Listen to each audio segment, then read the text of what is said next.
All right, I don't know what time it is on your clock, but I know what I'm getting ready for. It is time for the Professional CISO podcast with David Malicoat.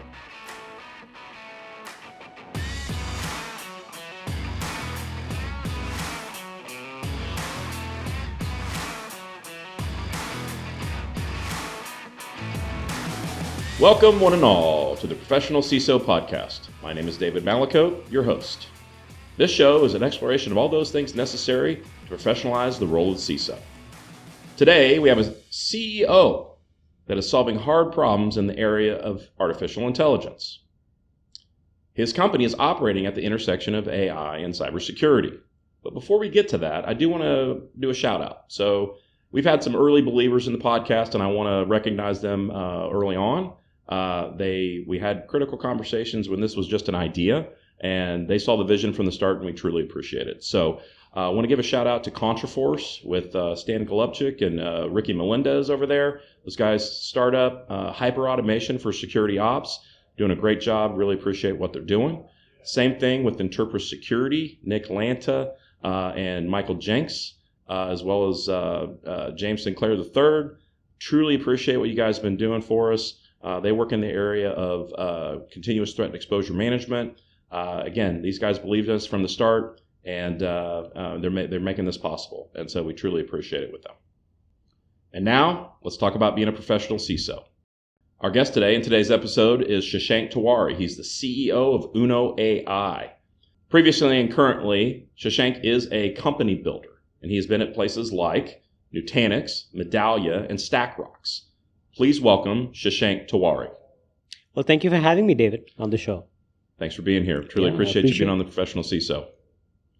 All right, so we'll get started. What I like to do, we work in a human endeavor, right? And so I like to allow my guests time to talk about their story and how they've come about into technology and cybersecurity. So can you kind of give me that 1 to 2 minute, how did Shashank early in his life, get through, recognize technology and maybe even cybersecurity all the way through to your current position? Yeah, absolutely. Well, once again, I want to concur. It's all about the human elements and the human connection. And my story is also unique and interesting in its own way, like everyone else's is. I started over 2 decades ago with the aspiration to become a math professor. And so I went to math grad school, and I had absolutely zero inclination of building companies back then. Wow. Lost my way into Wall Street and spent early years working on algorithmic trading, quantitative hedging in some usual suspect places, Goldman, Bank of America Securities, Merrill Lynch. And at some point I was getting bored of that large banking enterprise. And so joined some friends in that part of the world, and we started, essentially building a company by changing sides of the table. So my very first company was a very unlike Silicon Valley company. It was an East Coast company where the idea was pretty much you already knew who your customers were, you already knew what you were building, and then we started building around it, and we had some unique, sort of value proposition there.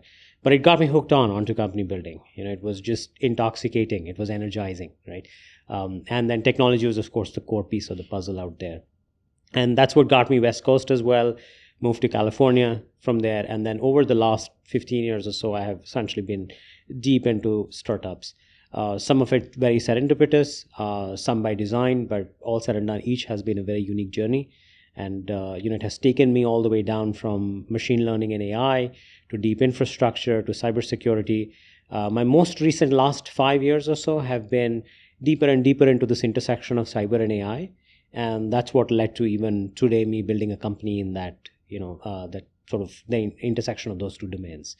So that's my sort of personal story, right, of starting with math, but today sort of being a company builder in this space.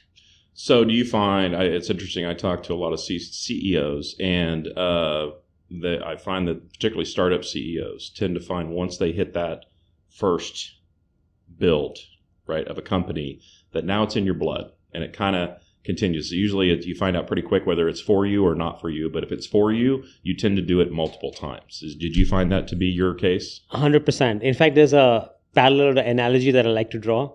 It's like some people love roller coasters and some hate it. Yes. And this is the company roller coaster. Once you're on it, you never want to get off it. Right. In fact, you want a more challenging one. You want newer type of roller coasters. You want to be thrown up in the air and you want to be thrown down into the water. And, that's what it is really with company building too. Yes, I agree. All right. So I want to start with, it's probably a little bit different because we met in a kind of unique way, which is we're here on the big screen with Hacker Valley Media. It's a conference that they're putting on, and we were sitting at the same table during Chris Cochran's storytelling symposium, and we didn't know each other, had never been introduced, even prior to, because we knew this podcast was going to happen, right? But we had never met each other, and we just were sitting there, and we were not forced, I would say, but we were, group participation, right, as you see in a lot of things, and as a part of that group, we were kind of given an assignment to do discussion pieces, right? And what impressed me, again, not knowing who you were, that what you brought up was this human element and it was so core, because I think we've all been there, which is this idea that maybe I'm in the middle of my career and maybe I am not finding the satisfaction in what I am doing. And because we're talking about the journey, right? The storytelling journey. Yeah. And that way that you put it just like grounded everybody at the table, number one. But number two was it allowed us to build off of that, because I think everybody identified with it. So I kind of want to hear your side of it as well, which is, I know that like it struck a chord with me, but I wanted to turn it over to you. And, what did you see? From that interaction with the group? No, absolutely. Well, firstly, as you rightly said, we weren't introduced. We just happened to be sitting on the same table. Honestly, I hadn't even thought about this question myself. And part of the way that question matured and the interesting discussion we had, really credit goes to the whole group. I don't think it was just me. I think I did seed it, let's put it that way, for sure, by putting that idea forward. But as you rightly said, the juices started flowing after that because everybody could associate with it. And I almost felt like each one of us were seeing our own stories or stories that we had kind of lived through as we were discussing hypothetical cases, right? And those sort of human connections where you can also relate back to something in your own life are more genuine, authentic fun, right, to discuss. So I did feel like I think it was a great session. I mean, the session at large that Chris was running around storytelling was phenomenal, very pertinent in larger sphere across board. But this particular bit about humanizing and then internalizing what we all do on a daily basis and finding the superpowers in us, in sometimes small ways and sometimes big radical ways, and then kind of going after the transformation and change is basically what we kind of, I think, converge towards, right? Yes, as a group. The thing that impressed me, or again from the group, but also from the seating, was if I am not content, right, or I find that things have just gotten very plain, the power lies within me. I think is really right. As a person, I can make a choice. And I think we wound up at this kind of bifurcation, which is I can make a choice to see the positive and to experience things and go seek out and be very intentional about how I go and look at my job and then maybe even garner that out, because I think this is one of the themes as well. How can we spread that out into other people and our peers? Right. And so that was powerful. And then I think the other was, or is it the midlife crisis idea? Right. And I need to go do something else radically different. Right. And those are also good, interesting inflection points, right? Like sometimes I know we all talk about it and joke about it, and I think you made it too about buying the Corvette. Right.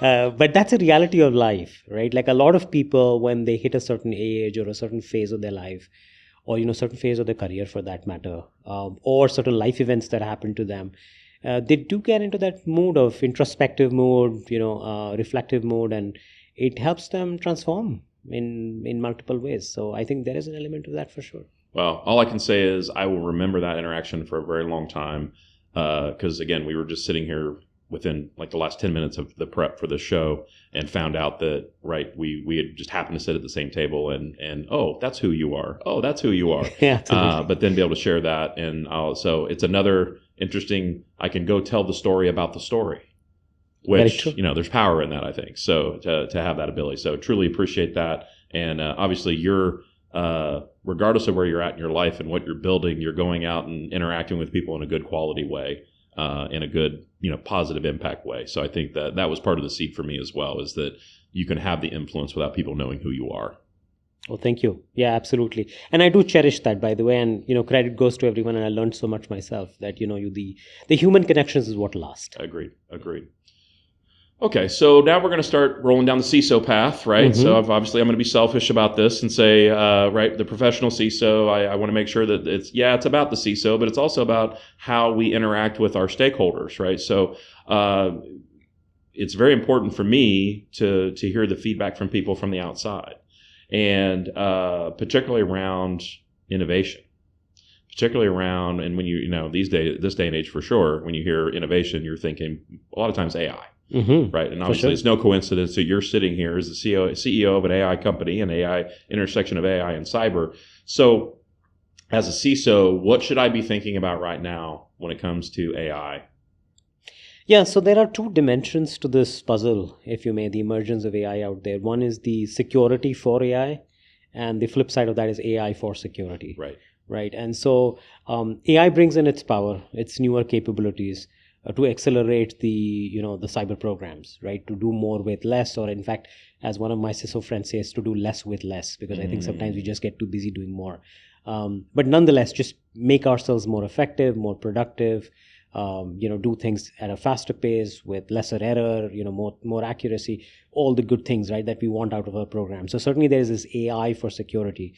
But on the same sort of note, or in the same breath, it's important to also recognize the flip side of the puzzle, because AI is bringing in its new threat vectors, right? And I don't know if you caught on the news recently, there was, some $25 million fraud that occurred in a large enterprise where there was deep fakes involved, right? And that's just one of the many things that we will see coming, right?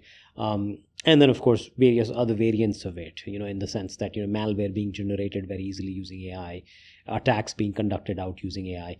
So we're going to see more and more of that as well. The adversarial actors, the malicious actors are also going to take advantage of it.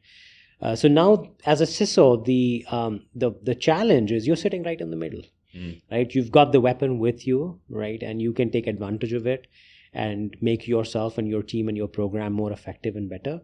But you have to be aware that the same weapon is also with the adversary, and they're going to use it against you. And how do you make sure that you protect against it and you're on top of it, right? So that, I think, is the biggest challenge, honestly, with this emergence of AI. It's got both sides of the coin, and you can't just focus too much on one or the other, right? Now, you can go very defensive and say, I'm just going to do security for AI, sure enough, but then you'll miss out on all the advantages. Right. Or you could double down on just the advantages and get extremely bullish, but then you might be hit by one of these, security for AI, the lack of security for AI, rather. So I think you got to do both, which is non-trivial. It's a complex problem. Correct. I agree with that 100%. Today's episode is sponsored by Contraforce. When you need to get maximum productivity from your existing Microsoft security stack and other leading tools, you should be working with Contraforce. Specifically targeted at the MSP and MSSP space, Contraforce reduces security operations complexity and empowers the next generation of security response through generative security operations. And it is all possible leveraging an organization's existing security tools. The Contraforce SecOps workspace reduces complexity for the security analyst by automating time-consuming tasks across in-customer detection and response tools, empowering them with insights and frictionless access to information and remediations. The result is massive improvement in analyst efficiency and security effectiveness. Contraforce eliminates security fatigue. They have increased speed of connector deployment, one-click incident response, and they stack responses with incident response gamebooks. To see Contraforce in action and to learn how you can reduce your SecOps complexity and churn while leveraging your existing tools, visit www.contraforce.com. We appreciate Contraforce's support as a foundation sponsor of the Professional CISO podcast. So one of the things, I'm kind of known for asking the questions that people don't like to have asked, maybe. And I've been at a couple conferences, and I ask about kind of the thing that you talk about the use of AI, right? So for me as a CISO, I look and I say, well, my company wants to use AI. I need to secure it. Right. But then I also want to use AI, right? So exactly what you just said. Right. But I want to use it, but I really don't want to talk about how to secure how I'm using the AI. Or nobody wants to talk about that. Right. Can you talk about that a little bit? Like why is nobody talking about that? We as practitioners not necessarily moving down that path of making sure that our own tools that we might be using for AI are secure. Right. It's true. It's a good point. It's an appropriate and accurate, sort of observation. I've also seen that happen. My suspicion is, again, there are various things still in motion, so we'll see how this, sort of emerges out. But my suspicion is that, one, there is this lack of full understanding because the landscape is evolving every day, every hour, every minute as we speak, right? So I think as someone who's driving information security, you may not have a complete understanding of everything that's happening at a given point in time. Sure. So you certainly don't want to commit to it, right? And so you are still understanding, grokking, figuring stuff out. So that's one part of the puzzle. The other sort of associated part of the story is that quantifying and understanding risk in the context of AI is a new beast, right? In general, quantifying risk is a tough thing. Yes. Right, and CISOs in particular don't like to do that because it's not fun for sure, right? And maybe you can either agree with me or disagree with me on that. Actually, I agree with you. So I just led a session on that, actually. So on quantifying risk. On quantifying risk. So the session that we just had here was group discussions, because what I wanted to do was get a group of CISOs and other practitioners together to talk about. It seems like cyber risk quantification is really kind of one of the next frontiers. Absolutely. And should it be? How are we going to do it? Do we overlay this on and I don't want to turn this into a CRQ conversation, but there's challenge around that, right? 100%. And so it sounds to me like it's going to tie into AI as well. Yeah, and it'll make it much worse, right? Because quantifying something that you don't fully understand, quantifying something you understand itself is a challenge, as That's you're your saying. mathematician talking. Right? I'm hearing that right there. There you go. There you go. Yeah. So I think that's the struggle. That's the real struggle with with this role today. And the reality is that the organization is looking at you to say, hey, guide me here, right? You are in that driver's seat. You are the one who should tell me how should I look at risk in the context of AI. But again, it's a tough one. So I think what is ending up happening, as it happens often, you put limelight on somebody on a difficult topic, you try to shy away. Right. You try to find ways not to answer it rather than jump into it. So I think that's what's happening. That's my sense, that there's a little bit of a hesitation to go proactively and try to answer that rather than observe and step back a little bit and let it evolve a tiny bit more. But I do feel that I think with time that would change. Right? Because what I like about the podcast realm is I can say, I want to drill down one level deeper. So do you have any specifics? Like if I'm sitting here as a CISO today, which I am, what should I be thinking about? What kind of preps should I be making in this space? I hear patience is there. Yeah. But what else? Is there anything actionable that I can do right now that will help me on my journey, that'll get me prepared as this evolves as quickly as it's evolving?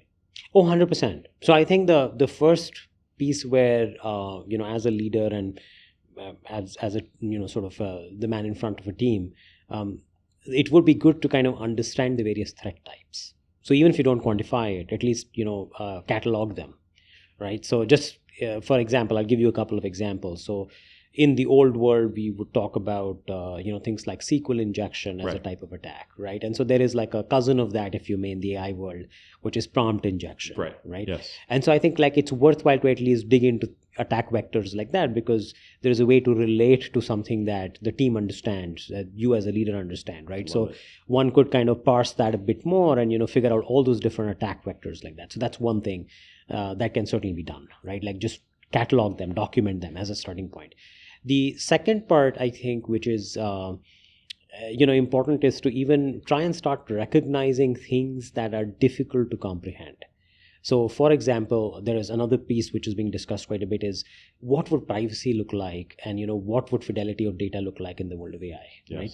And it's an incredibly difficult question for anybody and everybody, even for people who are building AI systems, because it's, it's like you take a glass of water and you put it into a big large ocean. Now, finding that glass of water in the ocean is impossible, right? So that's the problem with AI. All the data is getting mixed in. It's all getting, sort of getting into that large common universe. Those are difficult to understand.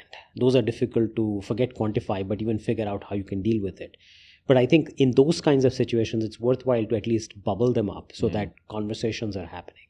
Don't be afraid to ask the question. Don't be afraid at all. And I think collect data, collect information, and encourage all different stakeholders to start talking about it, right? So the people who are building AI, they'll give their perspective, and then you would learn some, look at it from a threat vector standpoint or a privacy standpoint of, how bad can it get? At least those things one can surmise and, kind of list them out. Then also look at it from a standpoint of, adjacent areas or other places where we have probably looked at similar problem sets.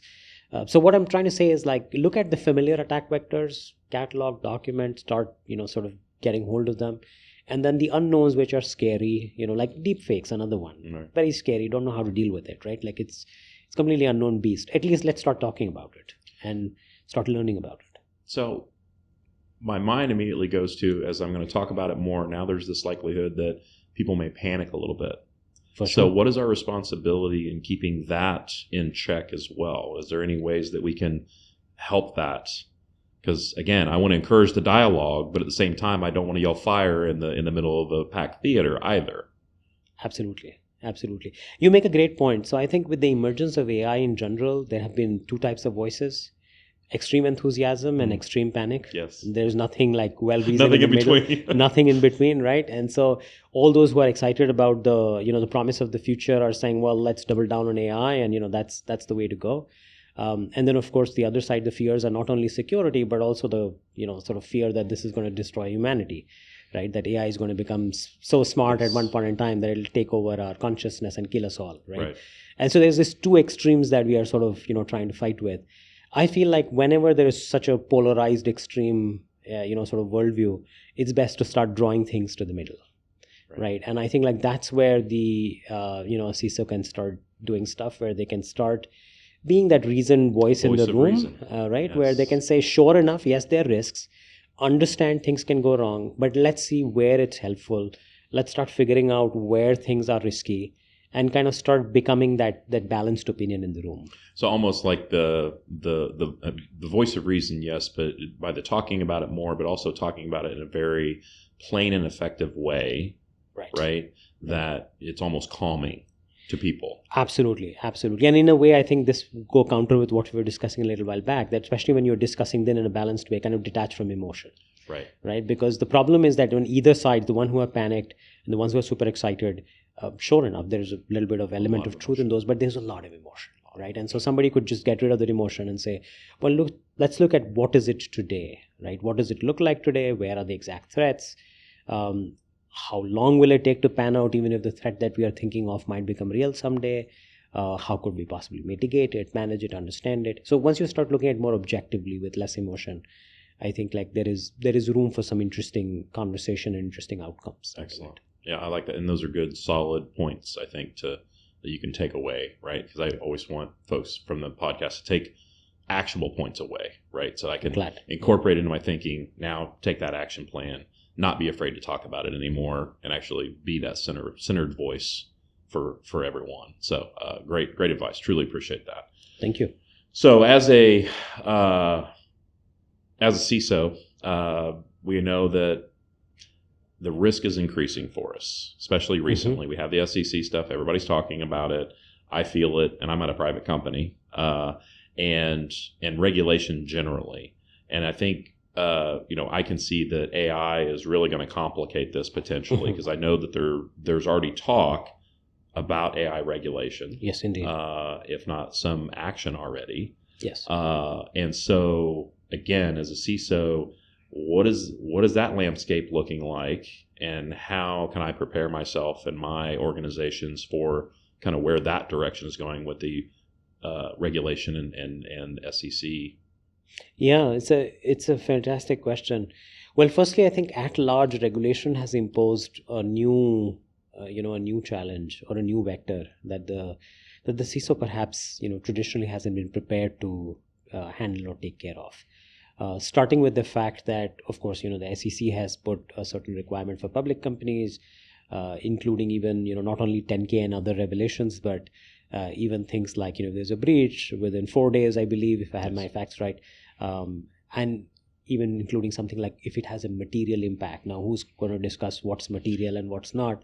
But nonetheless, it's now put the pressure and the spotlight and the time, the clock is ticking because of the 4 day for the CISO, right? And so this has not been something that I think, from what I see, has been welcomed or necessarily received with enthusiasm, right? And for good reasons, right? Like, why would you want that, right?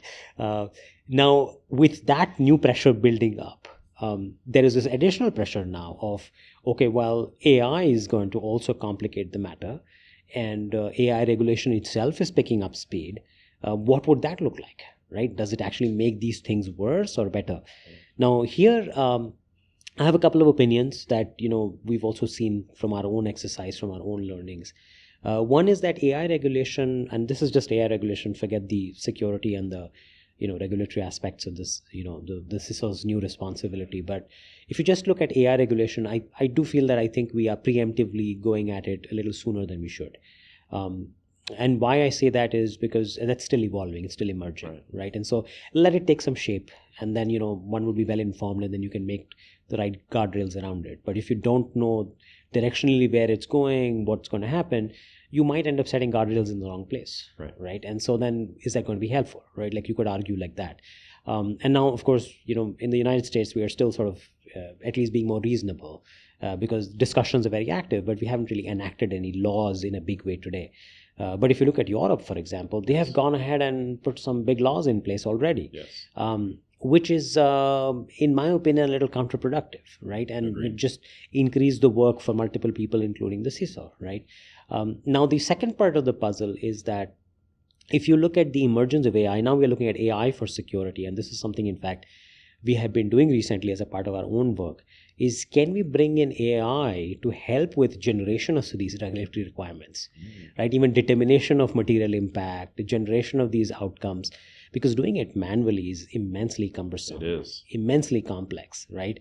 And in fact, the funny thing is the newer generation of AI is really good at language. In fact, that's where its primary skills are, right? Like it does a lot of other things, but it's really becoming fairly smart in terms of the language. So like, could you use its power of, language constructs and semantic understanding and, understanding the overall sort of fluency in the language, and could it help you generate some of those? Could it help you bring in the data sets from your systems and, help you formulate those? And the answer is yes. In fact, that's some of the work that we are also doing at Uno as a part of the broader Copilot umbrella. So I think like that's something to think about, that regulation at large is not fun for anyone. It's not something that people would, get enthusiastic about. It's just more work and, more things to keep your eye out on.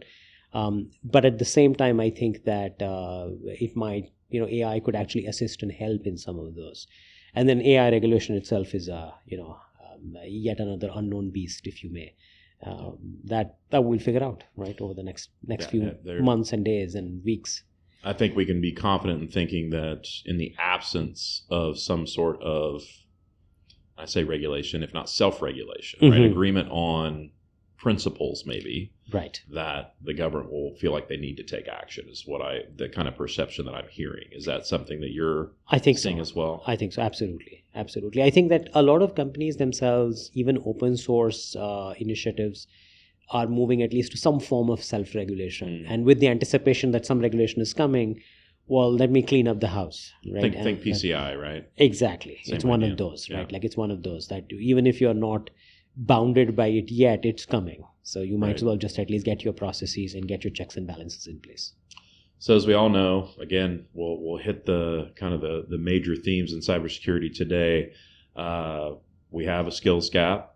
Who you speak to depends on how severe it is. What's AI going to do to that? Is it going to make it worse? Is it going to make it better? Or is it just going to make it different? Yeah, I think that's... Or is it answer D that I didn't give you A, B, or C wrong? Perhaps.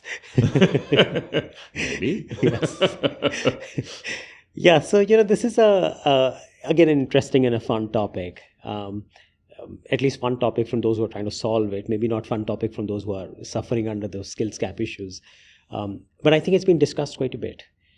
In a way, it's not new because, if you just look at cyber at large, the role of cybersecurity, the need for us to look at, more things within the domain of cybersecurity is just expanding.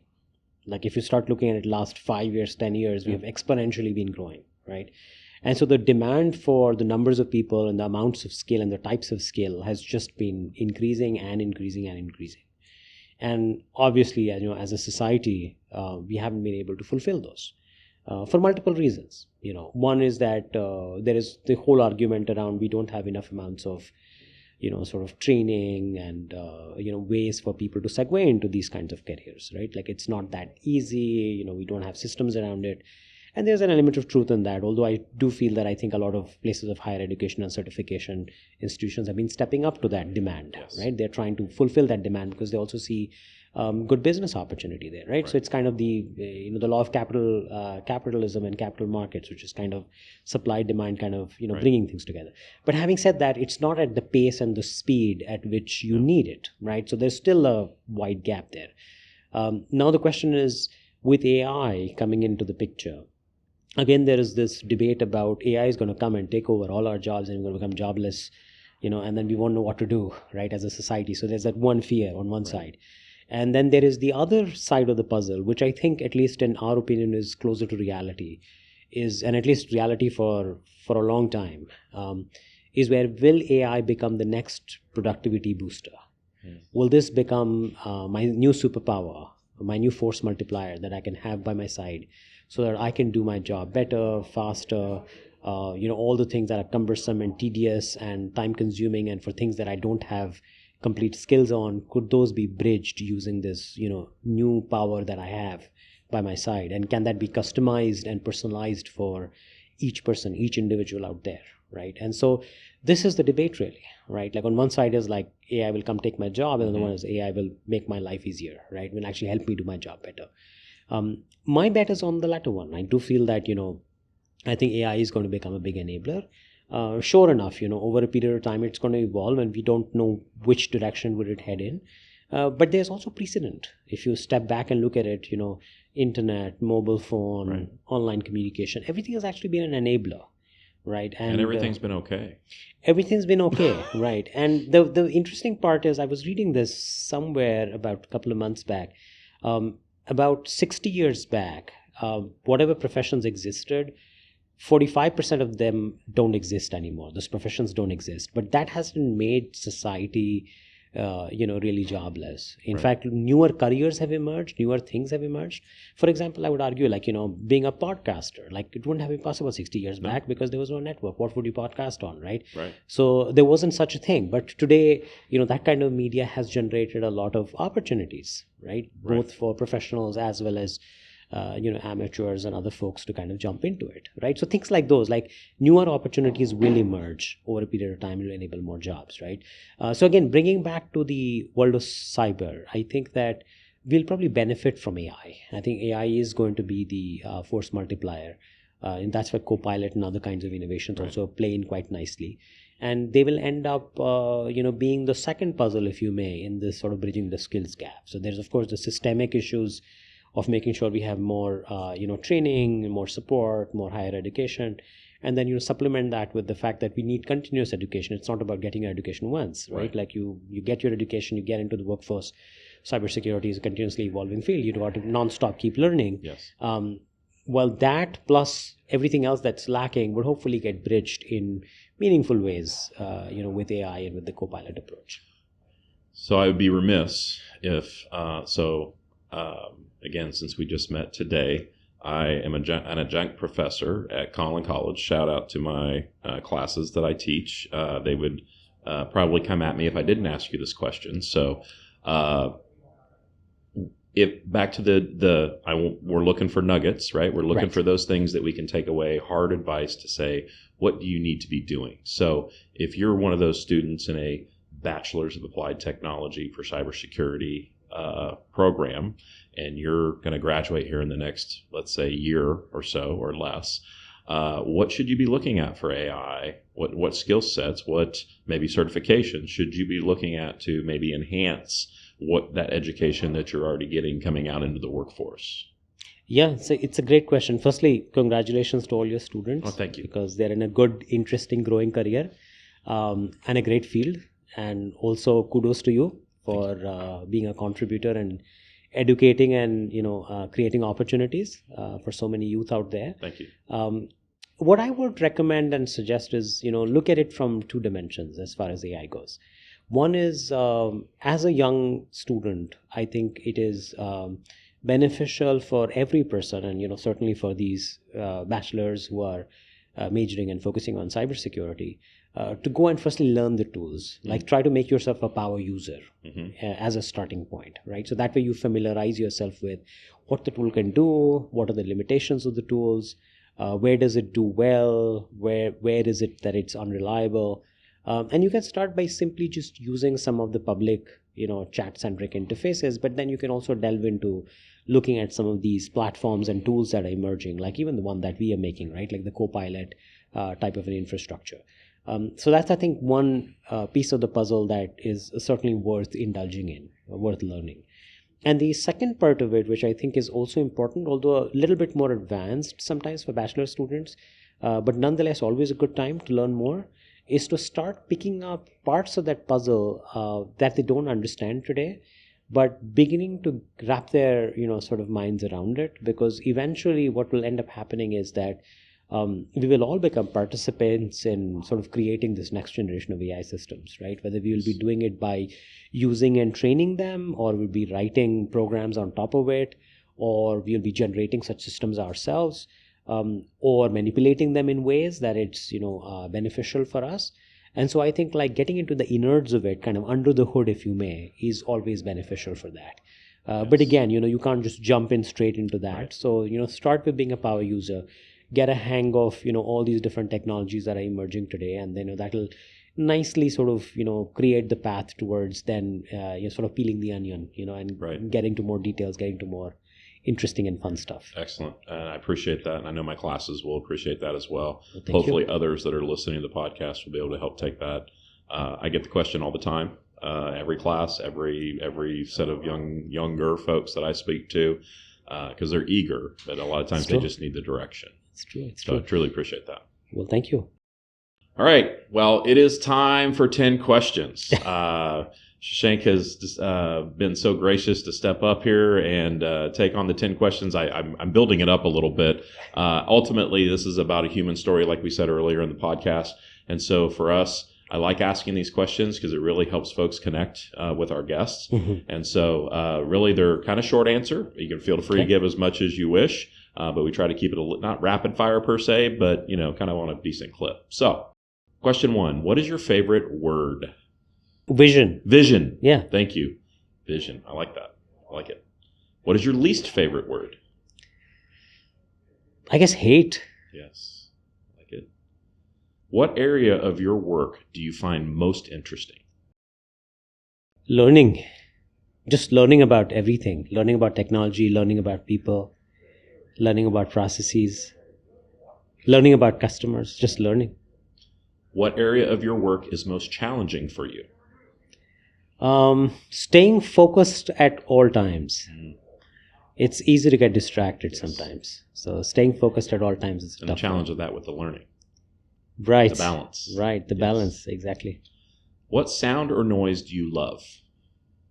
Well, if it's going to be a sound or noise, it's probably some form of music that I would love. So I actually like rock music, so it would segue well with that. There you go. I'm still old school in that sense. Love it. I have realized, by the way, the newer generation doesn't listen to rock at all. Really? Yes. I have also, college-going kids. Yes. And I asked them this question, and my older one, who is, now a junior, or rather going to be a junior, rising junior, he was the one that I was asking, and he's been listening to some rock music, but he said that, Dad, this is an aberration. People don't listen to this anymore. It's all, it's very different genre of music now, right? As compared to, I guess. Growing up. Oh, absolutely. All of us just grew up on that, and so I still love that. I still go back to it and listen to it. Very much so. Yeah. What sound or noise do you hate? Maybe screeching noise. Yeah. That can be annoying, I guess. Yes. Yeah. What's your favorite curse word? I guess the F word. Okay. Excellent. It comes in naturally, I guess, to everyone. Yes, it does. You don't think. What profession other than your own would you like to attempt? Lawyer, I think. Really? Yeah. I've been very intrigued by how they approach their own profession. And the reason I find it very interesting is that almost every other profession, it's about you have a problem and then you find ways to solve it. But as a lawyer, that's not always the case. You have a problem and you may even find a way to deviate, deflect, avoid, or solve. Right. And all four are right answers. Right. So I find that very fascinating. That is to be fascinating. honest. Yeah. What profession would you not like to do? I don't think I would make a very good elementary school teacher or something, because I don't think I may have the patience for it. I understand. Yeah. Completely I understand may just that. not have the patience for it. I didn't think I'd be a good college professor, Yeah. quite honestly. Yeah. But, So and finally, if heaven exists, what would you like to hear your God say when you arrive at the pearly gates? well, job well done, I would presume. Yeah. I hope that the Almighty, in whatever form that exists, feels that I've paid my dues and lived my life. Well, Shashank Tiwari, I truly appreciate our time together today. I've learned a lot, and excellent episode. I truly appreciate your time. Likewise, really enjoyed it. Thank you so much. So today we talked obviously about a little bit about storytelling, which was wonderful, coming together and the way that things do, human connection. I like that. We talked about AI and CISOs, AI and regulation, AI and cybersecurity, tech skills gap potentially. I think it was a very meaningful conversation. I got a lot out of it. I know it's one of those, I'm going to pin this one and I'm going to go back and listen to the episode. I'm going to listen to all of them, but this one particularly because I'm going to take notes. It's one of those. I'm going to pull some of those nuggets out of there because I don't remember everything. The learning side of things, right? Thank you. I enjoyed it too. So, colleagues and friends, I renew the call. It is time to professionalize the role of the CISO. Until next time, I wish you health, happiness, and success in your pursuit of becoming the professional CISO. Thank you. We're professionalizing the CISO role, so please subscribe to the Professional CISO Podcast.